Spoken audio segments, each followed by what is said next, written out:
Hello developers and welcome back to this channel. In today's video we are talking about immutability and how to avoid immutability trap provided by value annotation in Project Lombok.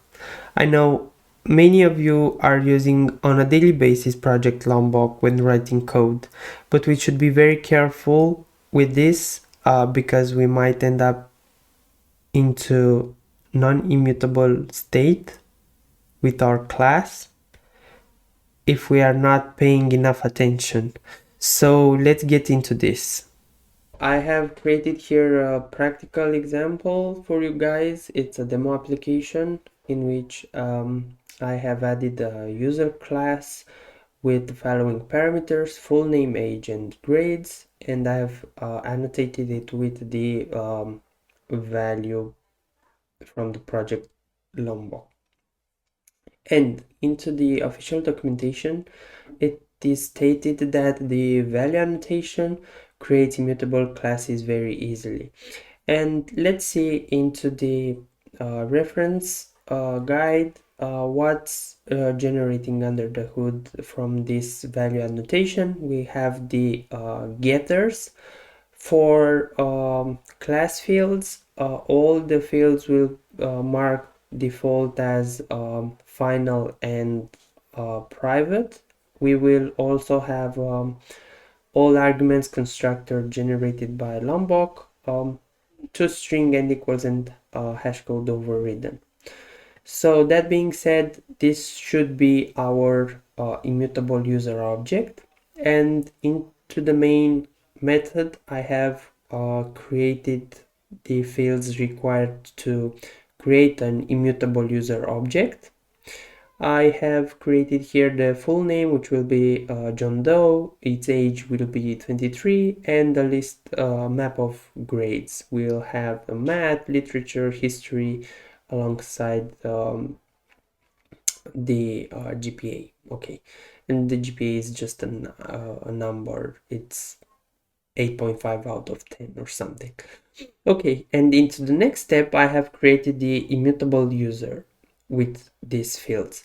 So what happens is when we create this object, the full name with the full name, age, and grades, and we print it, we will have those values, right? We have the name, the age, and the grades.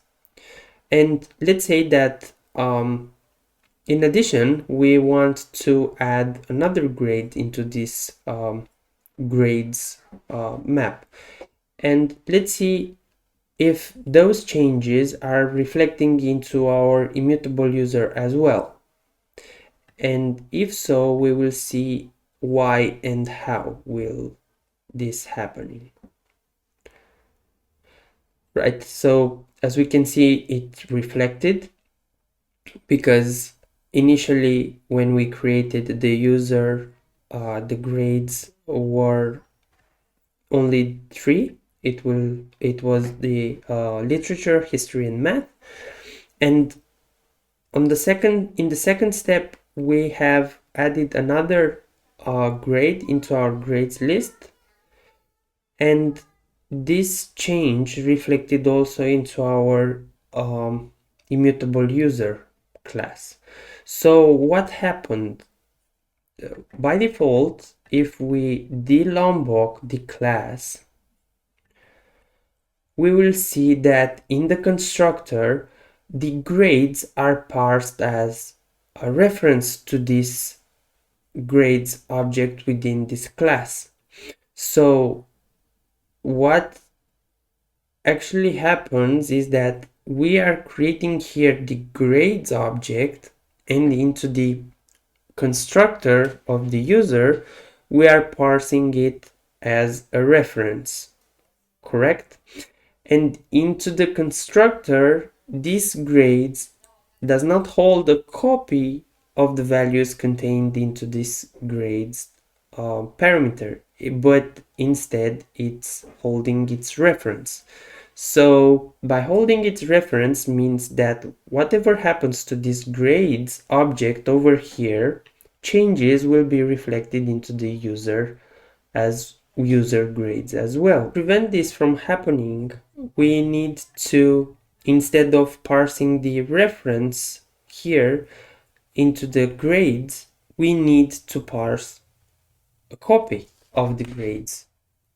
Okay, and for that we need an enum map of the grades given.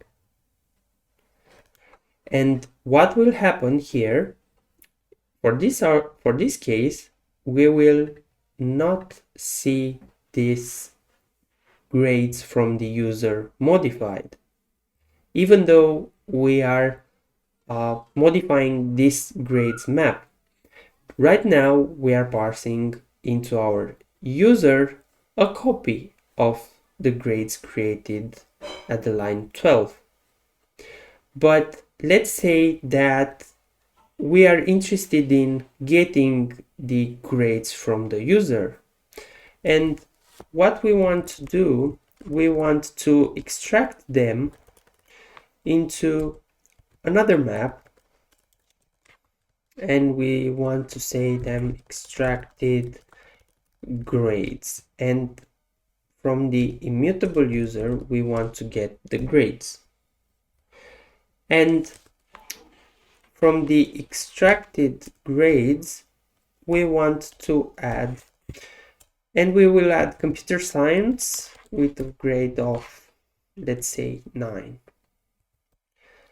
And let's see what happens into our immutable object in this case.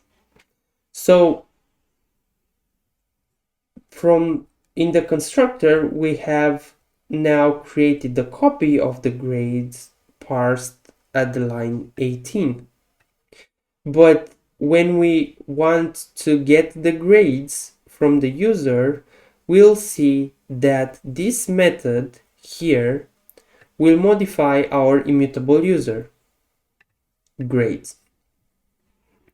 And we'll see why is this happening and why we should be careful when trying to create immutable objects. Right, so at this line 27, when we are printing the user into our console, we can see that the grades map changed because we have added another class grade here. And the reason is that it's the same scenarios that we saw earlier, in which we are parsing the reference. So within this get grades method, we are only returning the grades as an reference. So these extracted grades will be a reference to grades within the immutable user. So we don't need to parse the reference, we need to parse a copy of the grades map within the user. So we need to return the enum map from this grades object. And in this way, we will return a copy containing all the information about the user grades, and these extracted grades will receive a copy instead of a reference. And if we are to modify these extracted grades, then only this will be modified and the changes will not be reflected into our immutable user. And this is one way of doing it. Another way would be to, instead of using an enum map, we can use another API, and it's called the map copy of. And let's see a bit from the documentation what this does. So the map copy of returns an unmodifiable map containing the entries of the given map. So this should be unmodifiable. And if we are parsing this into our get grades over here, and we will parse it by reference, instead of copy. These extracted grades, right now we will receive a reference to an unmodifiable map, which is this one.